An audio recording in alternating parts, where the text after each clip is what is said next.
पिछले कुछ दिनों से हाउसिंग बोर्ड फेज 1 में जिस तरीके से पता चला है कि भी हाउसिंग बोर्ड में एक नए फेज पे फ्लैट बनाने की तैयारी की जा रही है और वहाँ के जो रेजिडेंट वेलफेयर एसोसिएशन के लोग हैं उन्होंने उसका विरोध किया है।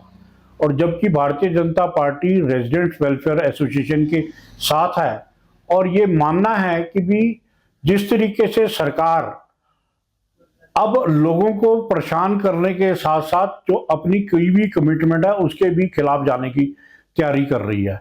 ये हाउसिंग बोर्ड 1982-83 के आसपास बना था, जिसमें जो ग्रीन एरिया उन्होंने छोड़ा था उस ग्रीन एरिया में अब वो नए फ्लैट बनाने की तैयारियों में है।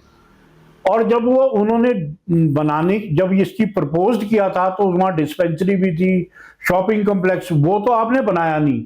लेकिन अब जो ग्रीन एरिया है सोलन शहर में गिनी चुनी जगह पे सिर्फ ग्रीन एरिया रह गया, उसमें ये हाउसिंग बोर्ड का भी ग्रीन एरिया जो हमारे शहर के लंग्स है। अब हाउसिंग बोर्ड उस लंग्स को कंक्रीट में बदलने की योजना बना रहा है, जिसका हम कड़ा विरोध करते हैं और हम इस मामले में वेलफेयर एसोसिएशन के साथ है।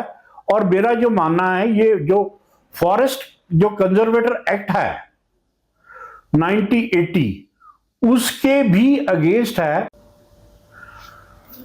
जो फॉरेस्ट कंजर्वेटर एक्ट में ये प्रावधान है कि भी जो 5 हेक्टेयर से ज्यादा जमीन हुआ उसमें ग्रीन एरिया छोड़ना कंपल्सन है। ये जो हमारा फॉरेस्ट कंजर्वेटर 1980 जो पार्लियामेंट में पास हुआ था, और ये जो 5 हेक्टेयर है वो लगभग 8 बीघा से कुछ कम बनता है, जबकि वो तो सैकड़ों बीघा का वहाँ हाउसिंग बोर्ड है।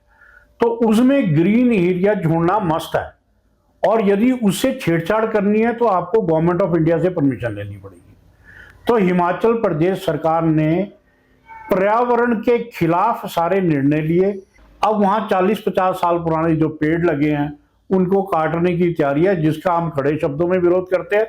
इसमें जो वहां की वेलफेयर एसोसिएशन जो निर्णय लेगी हम उनके साथ हर निर्णय में उनके साथ रहेंगे, लेकिन उसको हम बनने नहीं देंगे। ये जो वो है कि ये ग्रीन एरिया के साथ और पर्यावरण के साथ ये बहुत बड़ा मजाक है और हाउसिंग बोर्ड को हम चेतावनी देते हैं कि भी इस काम को आप तुरंत वापस